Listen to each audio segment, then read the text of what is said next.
Today we are diving into one of the most practical uses of cryptocurrency, paying your everyday bills using Bitwala.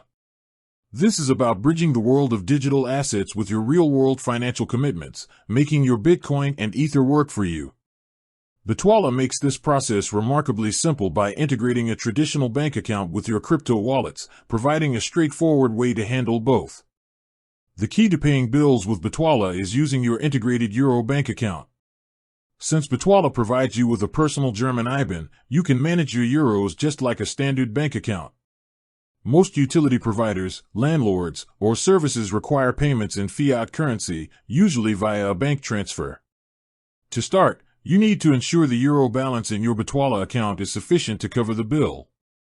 If your funds are currently held in Bitcoin or Ether, the first step is to instantly sell the necessary amount of crypto.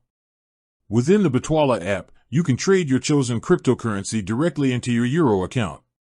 The conversion is quick and the funds become instantly available in your fiat balance. Once the euro funds are settled, paying the bill is done just as you would with any online banking service.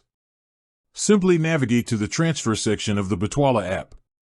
Enter the biller's IBAN, the required amount, and the purpose of payment or reference number, which is crucial for your biller to correctly allocate the funds.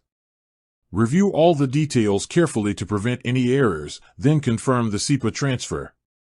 The payment will be processed securely from your euro account, often as a SEPA instant transfer, depending on the recipient bank.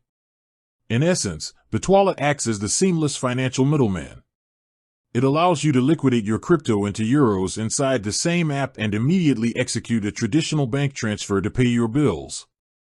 This method gives you the flexibility to use your digital wealth for real-life expenses without ever leaving the platform.